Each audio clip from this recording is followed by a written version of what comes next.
नमस्कार, मी अजित कुलकर्णी, प्रहार जनशक्ती पक्ष शहराध्यक्ष सोलापूर। परिवर्तन महाशक्तीने आज आपल्याला महाविकास आघाडी असू दे, महायुती असू दे आणि परिवर्तन महाशक्ती हा तिसरा पर्याय आदरणीय आमचे बच्चूभाऊ असतील, आपले राजे असतील, राजू शेट्टी असतील, या माध्यमातून आपल्यासमोर एक नवीन पर्याय आणलेला आहे। आणि पक्षप्रमुख आदरणीय बच्चूभाऊंसमोर आम्ही 3 मायनॉरिटीला जागा मागितलेल्या आहेत प्रहार जनशक्ती पक्षाच्या वतीने। एखादा कोणीतरी मुस्लिम समाजावर टीका करतो, मुस्लिम समाजाला जाणून बुजून त्रास देतो, नितेश राणेसारखे लोक आक्रमकरित्या होऊन प्रहार जनशक्ती पक्षाने त्याचा विरोध केला। कुठलाही समाजातला माणूस उठलेला नाही नितेश राणेचा विरोध करायला। प्रथमतः प्रहार जनशक्ती पक्षाने ही गोष्ट जनसामान्यांसमोर मांडली आणि त्या गोष्टीला विरोध केला। कुठेतरी जातीय दंगली भडकवायचे, कुठेतरी जाणून बुजून एखाद्या समाजाला टार्गेट करायचं। अहो, तुम्हाला लाजा वाटायला पाहिजे। आज 75 वर्ष पूर्ण झाले आपल्याला स्वातंत्र्य मिळून, प्लॅटिनम जुबली झाली। आज तागायत कुठल्या पक्षांनी आणि कुठल्या संघटनेनी जनसामान्यांचे जातीपातीच्या राजकारणाशिवाय कुठलेही प्रश्न मिटवलेले नाहीत। 75 वर्षात सोलापूरच्या जवळजवळ 11 तालुक्यातील पाणी प्रश्न मिटलेला नाही। सोलापूर शहराला एक वेळ व्यवस्थित पाणी देऊ शकले नाही। 75 वर्ष झाले तरी हाच प्रश्न। जातीय तेढ निर्माण करणे, रस्ते व्यवस्थित नाहीत, रस्त्यात खड्डे, खड्ड्यात रस्ते, अनेक प्रश्न प्रलंबित झालेले आहेत। लोकांचे ऍक्सिडेंट झाले, काही लहान मुलं MSEBच्या खांबाला चिटकून राहिले। हे सगळं प्रशासन आणि शासनाने आज तागायत काय केलं 75 वर्षामध्ये मला सांगा। याच्यासाठी आपण एक पर्यायी मार्ग दिलेला आहे, परिवर्तन महाशक्ती। परिवर्तन महाशक्ती म्हणजे जर आता आपल्याला 9 दिवसाचा जागर चालू आहे देवीचा, परिवर्तन महाशक्ती म्हणजे एक महाशक्ती आपण महाराष्ट्र राज्यात पर्यायी मार्ग म्हणून पर्यायी लोकांसमोर जाऊ शकतो। आजपर्यंत एवढे लोकप्रतिनिधी झाले, एवढे मंत्री झाले, संत्री झाले, खासदार झाले, आमदार झाले, सोलापूरकरांच्या पाण्याचा प्रश्न सुटला का हो? सोलापुरातील जाण्या येण्याच्या रस्त्यातील खड्डे बुजले का हो? अनेक ऍक्सिडेंट झाले, संपले का हो? अनेक वेगवेगळ्या धंद्यांनी इथं येण्याचा प्रयत्न केला, ते धंदे तुम्ही आणले का हो? विमान सेवा आता कुठेतरी सुरू होत आहे, तर यात सुद्धा खोडा घालून कुठल्या तरी जातीय धर्माला।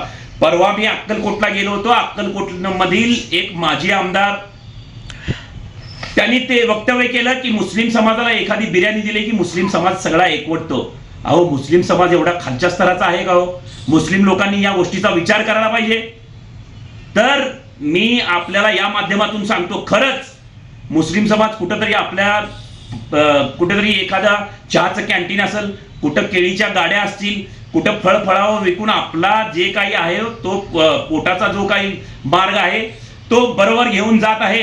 मला सांगा, त्या आमदाराला लाज वाटायला पाहिजे खराला। या माध्यमातून मी आपल्याला मुस्लिम समाज असेल, काय झालं धनगर समाजाचा प्रश्न, काय झालं मराठा समाजाचा प्रश्न, काय झालं तुम्ही आज तक त्यांना आजपर्यंत तुम्ही का देऊ शकला नाही, आरक्षण का देऊ शकला नाही? मी एक सामान्य नागरिक आहे, प्रहार जनशक्ती पक्षाचा अध्यक्ष सोडा सामान्य नागरिक आपल्याला प्रश्न विचारतोय, काय झालं मराठा समाजाच्या आरक्षणाचं, काय झालं धनगर समाजाच्या आरक्षणाचं, काय झालं मुस्लिम समाजाच्या 5% आरक्षण, ब्राह्मण समाजासाठी आज तागायत तुम्ही का केलं? आम्ही इमानदारीने, खरं तर बीजेपीच्या मागे आजकाल ब्राह्मण समाज उभा राहत होता, काँग्रेसच्या मागे मुस्लिम समाज उभा राहत होता, धनगर समाजाने कुठलं जात धर्म बघितलं नाही, तुमच्या मागे उभारले। मराठा समाजाचे आज कित्येक आमदार खासदार झाले, का बरं तुम्ही प्रश्न सोडवले नाहीत? त्याच्यासाठी आम्ही पर्यायी मार्ग म्हणून परिवर्तन महाशक्तीचा तुम्हाला आज एक पर्याय देत आहोत। खरंच जर तळागाळातील लोकांना आज खाली बसून, जमिनीवर बसून, आदरणीय पक्षप्रमुख आमचे बच्चू कडू अनेक आंदोलनं केली, 150 वेळा रक्तदान केलं, स्वतःच्या लग्नाचा खर्च टाळून 250 अपंगांना सायकली दिल्या। मला सांगा, लोकप्रतिनिधी 150 वेळा, कुठलाही एक माणूस मला दाखवा लोकप्रतिनिधी 288 मध्ये 150 वेळा रक्तदान केलेला, जनसामान्यांसाठी, शेतकऱ्यांसाठी, अपंगांचे वंचित राहिलेले प्रश्न उचलणारा एकमेव आमदार, त्यांच्यावर 350 गुन्हे दाखल झाले। या माध्यमातून या आमदाराने पुढाकार घेऊन परिवर्तन महाशक्ती जी निर्माण केलेली आहे, त्या परिवर्तन महाशक्तीच्या बाजूने आपण राहावं। आता 2-4 दिवसात प्रहार जनशक्ती पक्ष शेतकरी संघटनेच्या वतीने मुस्लिम समाजाला मी विनंती करतो, ब्राह्मण समाजाला विनंती करतो, धनगर समाजाला, मराठा समाजाला विनंती करतो, आपले प्रश्न जर मार्गी लावायचे असतील तर आपल्यामधले जनसामान्य लोकप्रतिनिधी आपण निवडून द्यायचा आहे। ह्या प्रस्थापितांना आता लाता घालायच्या आहेत, घराणेशाही बंद करायची आहे। जर आपल्यामधलेच कोण इच्छुक असतील तर सोलापूर जिल्ह्यातील 11 मतदारसंघामध्ये मी आपल्या माध्यमातून सांगतो, जर कोण इच्छुक असेल तर आपली फाईल घेऊन यायची, आपल्या समाजकार्याचा आढावा घेऊन यायचा, आपले समाज आपल्या तालुक्यामध्ये किती कुठल्या समाजाचे लोक आहेत, काय करू शकतात, पूर्व पश्चिम दक्षिण उत्तर आपला भाग प्रभाग कुठपर्यंत आहो, तर या सर्व गोष्टींची माहिती घेऊन आपण येणं फार गरजेचं आहे. आणि 4 दिवसानंतर आम्ही भव्य मेळावा लावणार आहे. जनसामान्यांचा आपल्यामधलाच लोकप्रतिनिधीनं फार गरजेचं आहे.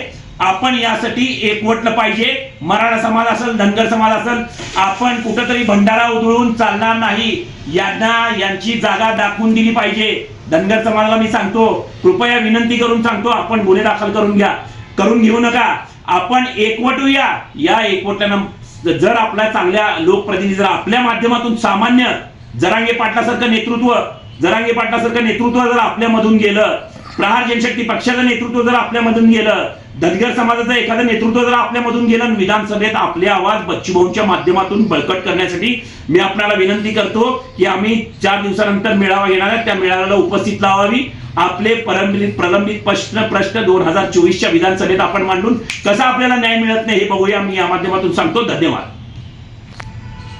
सोलापूर शहरातील दक्षिण असेल, अक्कलकोट तालुका असेल, मध्य असेल आणि बाकी सोलापूर जिल्ह्यातील ज्या तालुक्यामध्ये जे लोक इच्छुक आहेत त्या लोकांना मी विनंती करतो की आपण प्रहार जनशक्ती पक्ष शेतकरी संघटनेच्या माध्यमातून परिवर्तन महाशक्तीचा जो पर्याय दिलेला आहे तो पर्याय निवडा. आणि आपल्यातला एखादा लोकप्रतिनिधी गेला तर आपण विधानसभेत आपला आवाज बळकट करण्यासाठी आमच्या मागे राहा. आता कुठेतरी योजना चालू केलेत, आता कुठं तर खोदकाम चालू केलंय, आता कुठं तर जमिनीचं खोदकाम करून उद्घाटन करतायत, नारळ फोडतायत.